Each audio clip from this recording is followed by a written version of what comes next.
One Piece chapter 1010 is out, and the title is Conqueror's Haki, so you guys already know this is going to be a 10 out of 10 fire chapter. I'm so excited about everything that's happening here. I honestly don't really want to talk about the cover story, but I do have one thing to comment on just because it's interesting.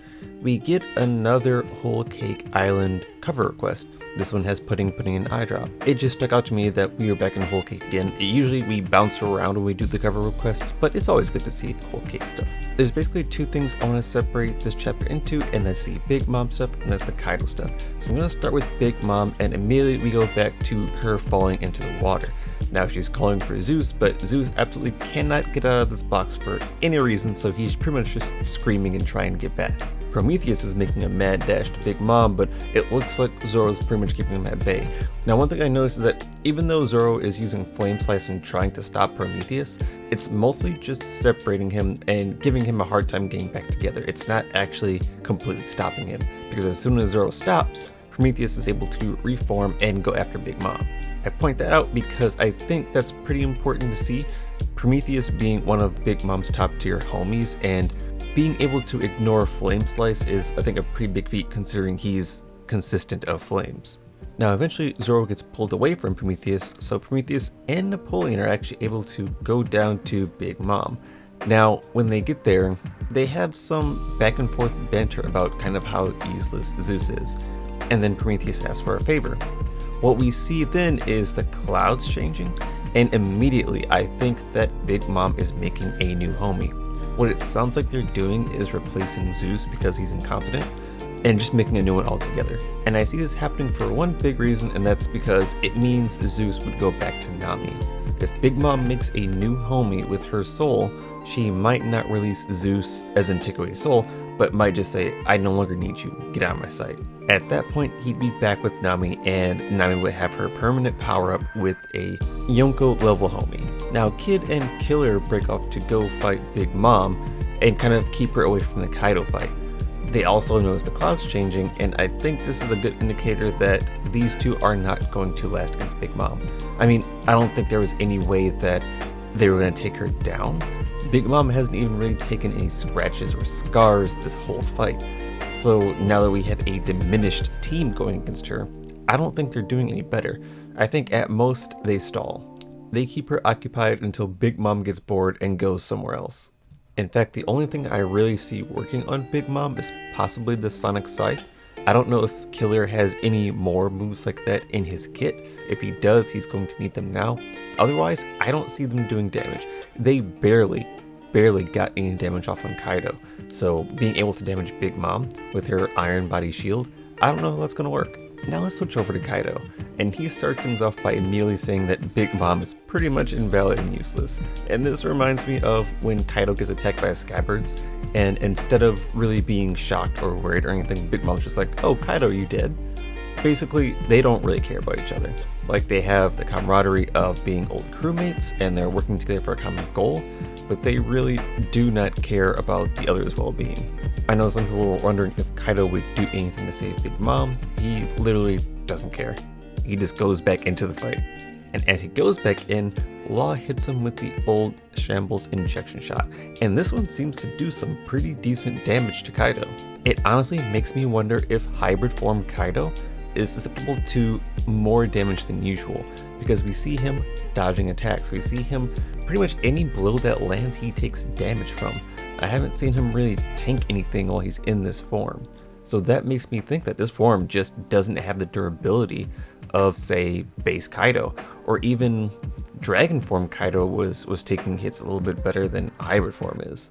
Dragon form took a Gamma Knife, and we haven't seen any effects of that. You know, maybe that did do something, maybe we just haven't seen the internal damage. But Kaido has been moving around fine since that hit, but injection shot seems to be drawing blood. We also get a new move from Law, which looks to be called Curtain. Now this seems like a defensive ability, and honestly it reminds me of Bartolomeo's Barrier. It basically just looks like he puts up a screen that is supposed to tank damage, and he's still knocked back from Kaido's hit, but we see that he isn't really worse for wear after that. He's more or less just huffing and puffing, but you know, he's fine. And I would think a direct hit from Kaido's club would do more than that. We see that Luffy has been knocked out by Ragnarok, which that was a debate of the last chapter because we thought maybe he blocked it, maybe that didn't take him out completely. No, this knocked him out. If only for a couple of seconds, it still landed and it was still devastating. But that just means our boy Zoro is stepping up to the plate. He's putting everything he's got into this last attack, and it is Ashura. The awaited Ashura is back. And this time he has all his swords coated in Haki. And I wonder if this drains your Haki more than normal, because I think the idea of Ashura was always that it was an illusion of his willpower, which is essentially Haki. So it's an illusion made primarily by Haki, and then he's using Haki to coat those swords as well. Now there's a lot of significance to this attack. The first being that it prompts Kaido to say Zoro has Conqueror's Haki. Now this is a thing that has been contested time and time again. This is something that's even been teased this arc. So to see it up here again really makes us wonder, does Zoro have Conqueror's Haki? Because Kaido mentions it, and Zoro says, I don't know what you're talking about, I just attacked as hard as I could. For me, I think that this is a confirmation because I don't think Kaido would confuse that with something else. I feel like Kaido knows what Conqueror's Haki is, and he's able to see it, sense it, and feel it. So if Kaido is saying Zoro has it, I think Zoro might have Conqueror's Haki. The other thing Kaido mentions is that Zoro's attack will leave a scar, and that's a huge feat. That is an Oden level feat that no one else has been able to do, so congrats to Zoro. It's also cool because you can kind of see where Zoro's scar is, and you see it goes into Oden's scar. It connects to one of the pieces of the scar that Oden left behind. And just like Zoro said, that was his last attack. He's pretty much out of it. And when Law goes in to try and save him, Kaido unleashes a Thunder Bagua that appears to be so fast that it hits Zoro and Law at the same time. You see pretty much a lightning bolt from where I think Kaido started to where he ended, and he just decimates Zoro and Law. You see at the end of the action panel when Kaido uses Thunder Bagua, pretty much Haki just flowing like electricity from his club. It looks fantastic.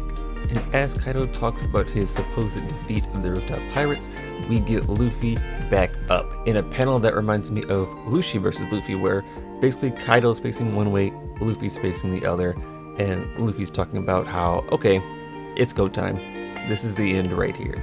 And we get a reveal that changes the concept of Haki for us in a huge way. But Conqueror's Haki can be used to coat yourself.